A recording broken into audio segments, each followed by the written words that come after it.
fear knocking at the door. Kick it wide, let it in. That's the gate to the wind. Turn the pain into spin. Welcome back to another episode of the 20-Minute Freedom Project. I'm your host, Josh Lopez, and today's episode, Leadership, the Trap of the Title. We are burning down the idea that manager and leader are the same thing. They aren't even distant cousins to each other. One is given to you and the other one is earned every single day. Stop waiting for the permission. Stop waiting for the promotion. Stop waiting for the review cycle or the day that you start your business and to make you feel like you matter. There is a fantasy that we are basically sold and we buy into, and it starts as soon as when we were kids. We think when I turn 18, I'll be an adult. I can do what I want. Then it's when I graduate, I'll be a professional. Then when it's the manager title or I start that business finally that I've been wanting to start, that I will be in charge. I'm going to tell you the raw truth that no one is willing to tell you. The title that you think is going to give you that is a trap. It's ink on a paper. It is a slightly better parking spot or whatever you think that is going to give you. If you just got promoted, started your business, or have a family and you're feeling good, don't get too comfortable yet. We're going to dive deep down into this. We're going to break down John Maxwell's frameworks and Simon Sinek's biology to understand why your team just doesn't listen to you and how to fix it before they start putting in their 2 weeks or they just up and quit on you. Let me introduce you to a guy. Let's call him Mike. We all know Mike. Hell, I've been Mike. Mike is a grinder. He works day in, day out. He's a tactical machine. He crushes the phones. He closes the deals. He hits every KPI set in front of him. He's the first one in and the last one out. The company looks at all the spreadsheets and all Mike's numbers and says, Mike is our biggest asset. Let's clone him.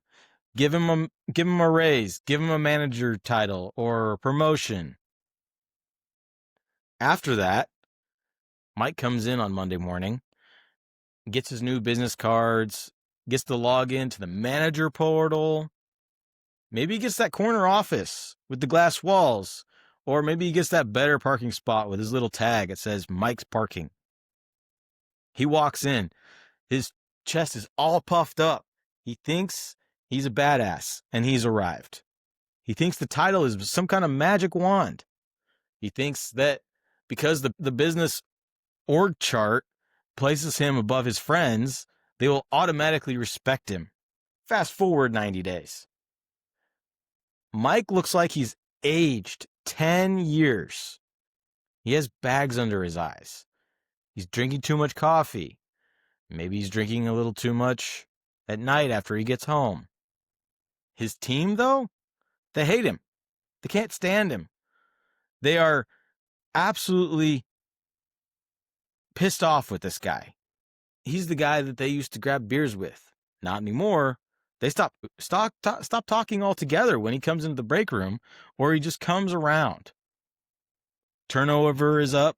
The numbers, the same numbers that Mike used to gain his position, and he crushed at, those are in the toilet. Mike is sitting there staring blankly out the window and just like, why aren't they listening to me? I'm the boss. They should listen to me. Okay, Mike, here's the reality. You're stuck at level 1. John Maxwell calls that the position level. It's the bottom of the bottom. It's the very bottom. It's like the scraps on the bottom of the barrel. This is the entry level of leadership. Level 1 means people follow you because they have to. They do it. Like, let's take this for example. Do it because I said so. Do it because I signed the checks. Do it because I'm the manager. Do it because I'm the boss. Does that sound familiar? That's not leadership. That's coercion. And when you lead from that level, you get absolutely bare minimum results. You get compliance with indignation. They will do exactly what you say, but not 1 inch more than that. Take an example if you were out to sea and the ship is sinking. A level 1 employee will watch it sink and say, well, boss, you didn't tell me to grab a bucket. The trap of the title is thinking that authority equals some kind of influence. It doesn't. Authority is given. Influence is rented. And then the rent is due every damn day. I want to pivot to the science of this. I've been studying a lot of Simon Sinek's work, Leaders Eat Last. And he talks about the chemicals running through the veins at work. So we are tribal animals. We're designed to survive. When you lead by fear, when you act like a level 1 tyrant, you're pumping cortisol into your team's system. Cortisol is the stress hormone. It's designed to keep you alive when a predator is chasing you. You get it when you have all those things. If you were having an animal actually chase you, you would have a whole number of hormones dump into your system. It's where that adrenaline is. Part of that adrenaline is going to be your cortisol. It increases your heart rate. It makes you hyper aware of danger. But here's what else it does. It shuts down the non-essential systems, like your immune system, your digestive system, and it shuts down the part of the brain that's responsible for creativity, empathy, and long-term planning. Think about that. You're yelling at your team to innovate or find a solution, but because you have been leading with fear, you have created a chemical reaction that has castrated their ability to innovate. They physically cannot do it. Their brains are in survival mode. They aren't thinking about the company's 5-year plan. They're thinking, how do I survive the next 5 minutes with this jackass yelling at me? Real leaders create a different chemical cocktail. It's level 2, permission. This is where the chemicals in your brain, the oxytocin, the serotonin, they're chemicals for safety and bonding and help you have that pride. Sinek talks about the circle of safety. In the Marines, the officers eat last. Picture a mess hall in the middle of the desert. It's probably actually more like a chow tent than anything. It's hot, miserable, dusty. Everyone's a little bit pissed off. The junior Marines eat first. The NCOs eat next, and then the officers. Why? Because the leaders are signaling to their tribe, I will sacrifice my comfort for your survival. If the food runs out, I will go hungry, not you. When your team actually feels that, not just hears it, but truly feels it, the biology just takes over. They feel safe. And when they feel safe from you, they can focus their energy on the enemy, the competition, the market, the obstacles that they're facing. That report that you really want and you need because you have that important meeting, and you need it right now, they can get it for you.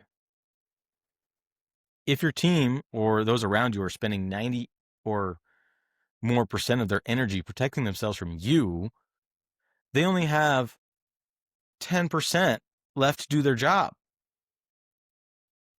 I don't know about you, but I have never seen anyone that is run on 10% energy and actually was able to accomplish something meaningful and do it well and be able to reach the level of efficiency that you're always looking for in business. I want to address something that we all go through, and you might be asking the same thing. Okay, Josh, I want to move to the second level of leadership. I want to have relationships, but I also have to be the boss. How do I be their friend, but still hold them accountable?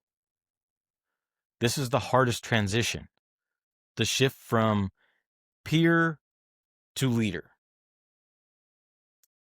You used to complain about management with them at happy hour. Now you are management.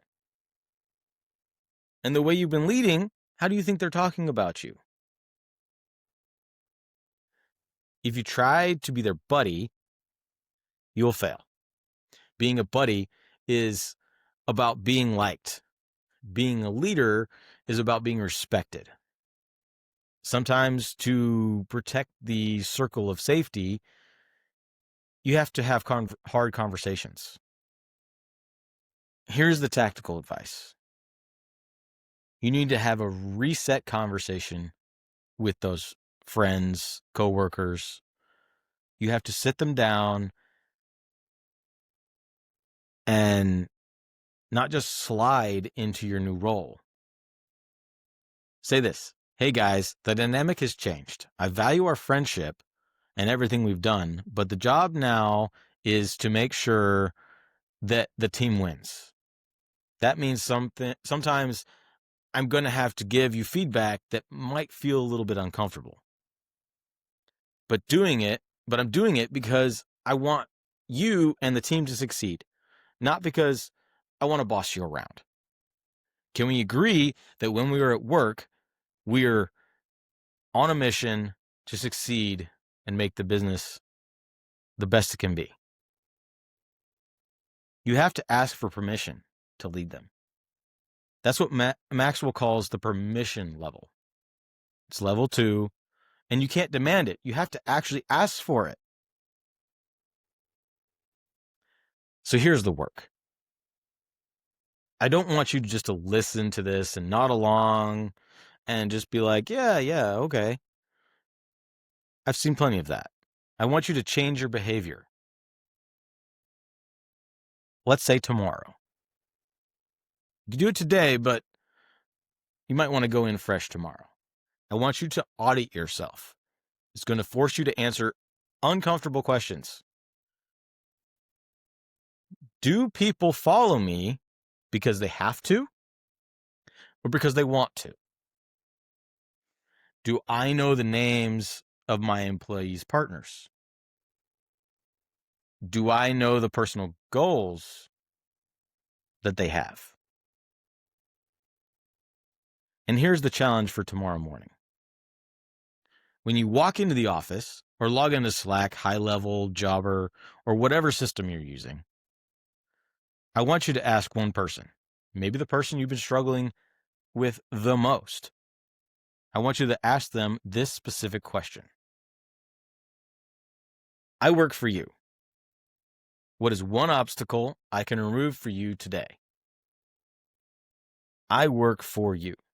Say it, mean it, because the higher you go on the org chart, the more people you serve. I've messed this up. I thought being the owner meant that I was the smartest guy in the room. I thought the owner meant that it was my way or the highway. And honestly, I've lost good people and burned bridges because I was insecure.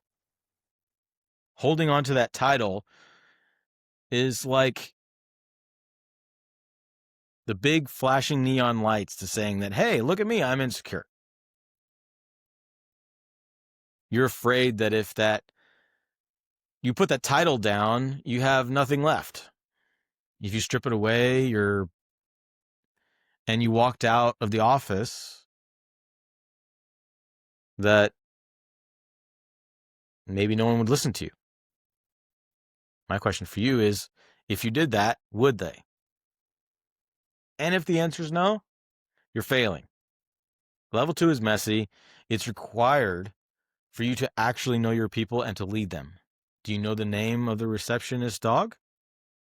Does she have a dog? Maybe she likes the cats. I don't know. Do you know what your sales guy is struggling with at home? I'm not saying you have to be their therapist, but you do have to treat them like human beings, not just assets or company numbers, like employee 1257. You have to move from being the guard, protecting your turf and your title, to being the guide, helping them get where they need and want to go. If you're waiting for the title to make you a leader, you will wait forever. Lead from where you are. Lead with permission. Build a circle of safety in your family, your life, and your business. Because you're a leader in those areas too. This is going to wrap up this episode, but on the next one, we're going to continue to dive down into leadership and the next 3 levels of leadership by John Maxwell.